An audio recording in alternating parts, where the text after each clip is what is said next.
여러분은 하루 동안 어떤 선택을 하며 보내시나요? 무엇을 먹을지, 어떤 옷을 입을지, 어떤 공간에서 생활할지, 또 어떻게 소비할지까지 우리는 매일 생활 속에서 수많은 문제와 선택을 마주합니다. 바로 이런 일상을 과학적으로 바라보는 과목, 생활과학 탐구를 소개합니다. 생활과학 탐구는 기술 가정에서 가정 분야를 더 깊게 배우는 과목으로 일상생활에서 겪는 문제들을 과학적으로 연구하고 해결하는 것을 배웁니다. 인간 행동과 생활 환경에 대한 관심을 바탕으로 개인, 가족, 사회가 겪는 문제를 생활과학적 관점에서 탐구하고 해결해보는 과목입니다. 생활과학 탐구는 기술, 가정, 정보교과군의 진로 선택 과목으로 3학점 과목입니다. 성적은 석차 등급, 5등급제로 산출되며 수능 출제 과목은 아닙니다. 평가는 정기시험과 수행평가로 이루어지며 각각 50%씩 반영됩니다. 그렇다면 이 과목에서는 무엇을 배울까요? 인간 발달과 가족, 소비, 식생활과 조리과학, 패션, 주생활과 가치, 우리의 일상과 직접 연결된 다양한 주제를 다룹니다.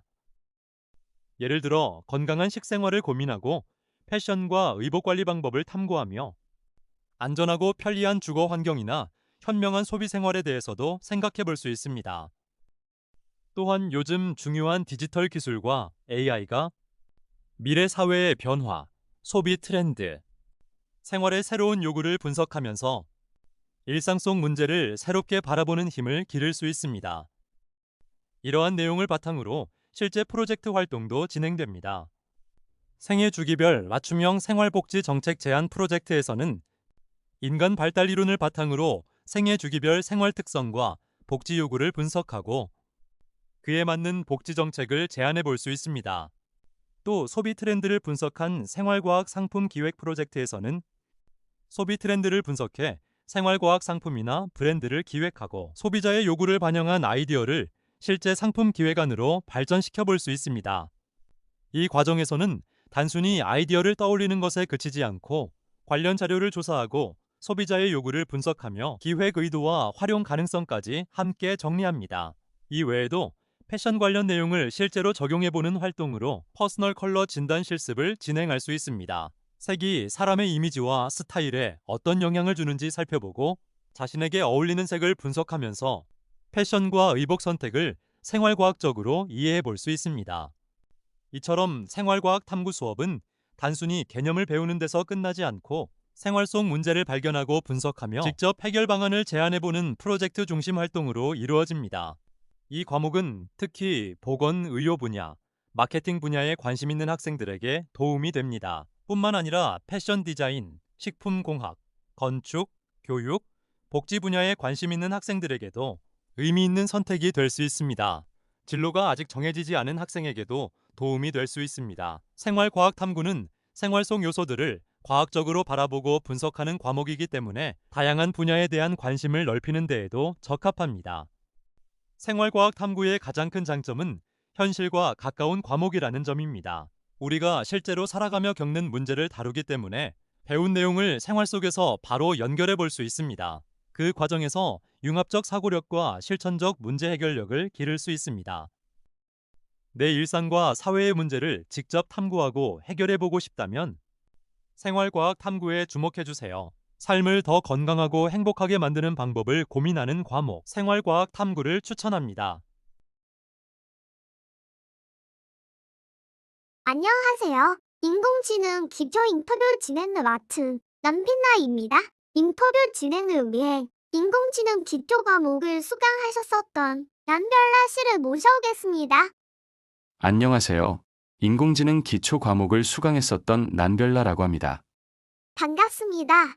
남별나 씨. 그러면 인터뷰 진행해보겠습니다. 인공지능 기초 과목은 어떤 과목인가요? 인공지능 기초 과목은 인공지능의 원리와 활용 방법을 배우고 직접 AI를 만들어보는 과목입니다. 인공지능 기초는 줄여서 인지기라고도 부르기도 해요. 인공지능 기초는 수능 출제 과목이 아니라 학습 부담이 없으며 성취도 5단계와 석차 등급 5등급으로 산출되어요. 그렇군요. 그럼 인공지능 기초 과목에선 구체적으로 어떤 것을 배우는지 궁금해요. 네, 지금부터 자세히 설명해 드릴게요.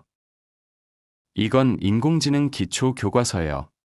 차례로 살펴보면 원단원에서는 인공지능의 이해 파트입니다. 이 파트에서는 인공지능의 원리와 개념, 사례, 특성들을 배워요. 그래서 원단원은 실습보다는 이론 위주의 수업을 진행하며 인공지능의 이해도를 높입니다. 투단원은 기계학습, 딥러닝 등을 배우고 이론보다는 실습 위주의 수업이 진행돼요. 본인이 직접 인공지능 모델을 만들기도 하고 오렌지3라는 앱을 활용하여 데이터 분석도 한답니다.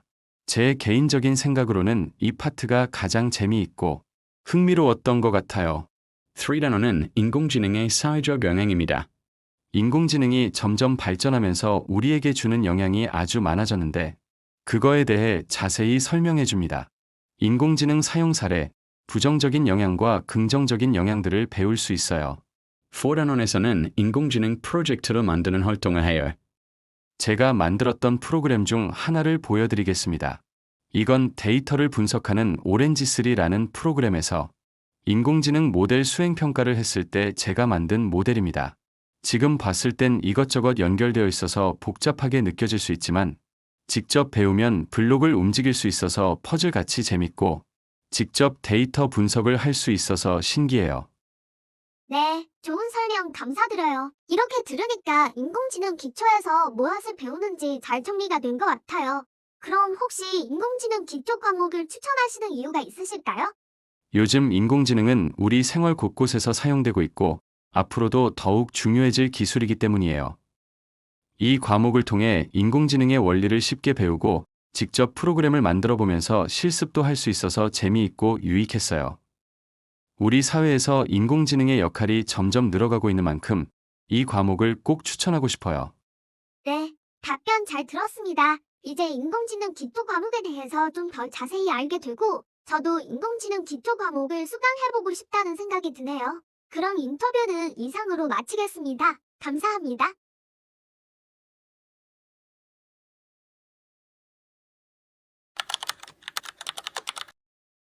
글을 읽고 이해하고 표현하는 능력, 바로 학습의 기본인 문해력인데요.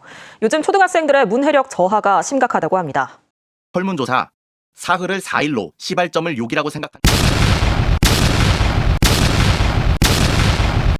얘들아, 뉴스나 릴스 보다가 이런 거 본 적 있지? 이때 속으로 요즘 애들 진짜 어휘력 심각하다 하면서 웃었어.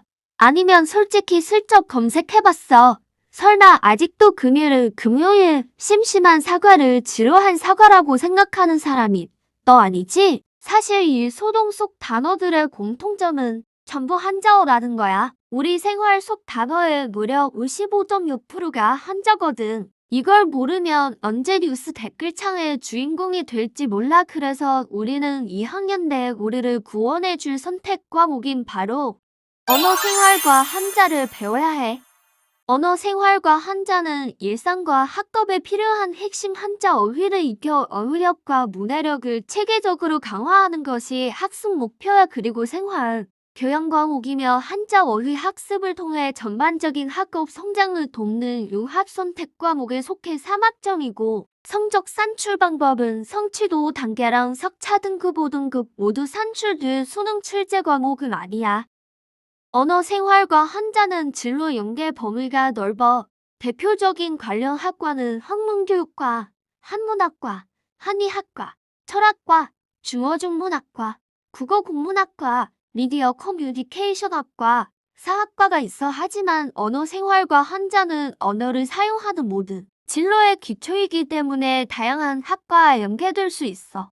언어생활과 한자 수업 방식은 교과서 중심의 공부, 짧은 선생님의 설명, 나 홀로 집중해서 그날 배운 것을 스스로 공부, 마지막은 퀴즈앤을 통해 그날 배운 내용을 재미있게 확인하는데 억지로 외우지 않고 개인 퀘스트 깨듯 참여하다 보니 수업 내용이 머리에 저절로 남아서 정말 효율적이야.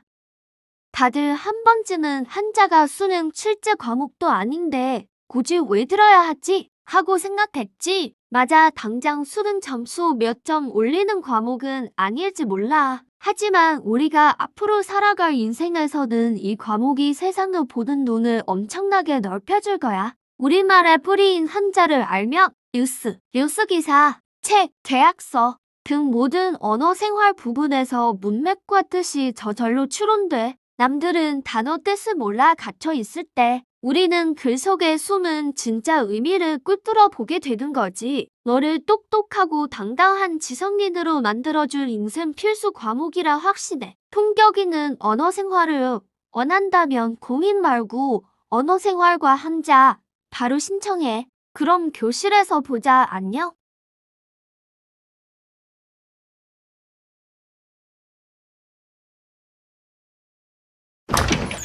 이건 다 거짓말이야! 중국어는 시험 안 본다며! 죄송합니다.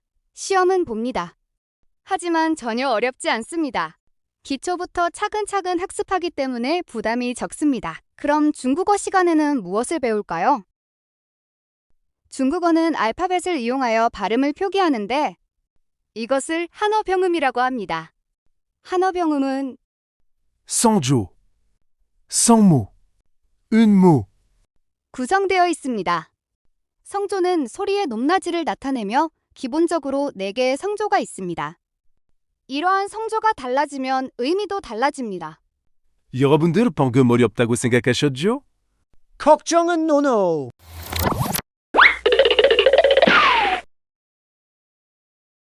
엠벌말 놀이 같은 재밌는 활동도 해서 어렵기만 하지 않아요.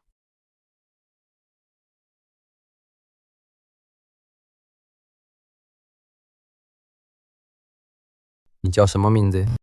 我叫宁宁，你是哪国人？我是韩国人。我是中国人，认识你很高兴。 중국 문화도 배우는데 중국 수능 cao-cao. 중국 전통 인사 공수. 중국에도 우리나라 수능 같은 시험이 있는데요. 바로 가오카오입니다. 매년 무려 1,300만 명 이상의 수험생이 응시하는 세계 최대 규모의 시험으로 중국 학생들의 인생을 결정짓는 중요한 날이기도 합니다. 감자 퀴즈. 중국 수험생들이 가오카오 시험을 볼 때 절대 입지 않는 브랜드가 있다고 합니다. 무엇일까요? 정답 공개. 여기서 끝이 아닙니다. 게임과 활동 중심 수업이라 즐겁게 참여할 수 있습니다. 中国 정답. 퀴즈가 끝이 아닙니다. 여러분 혹시 로맨스 좋아하시나요?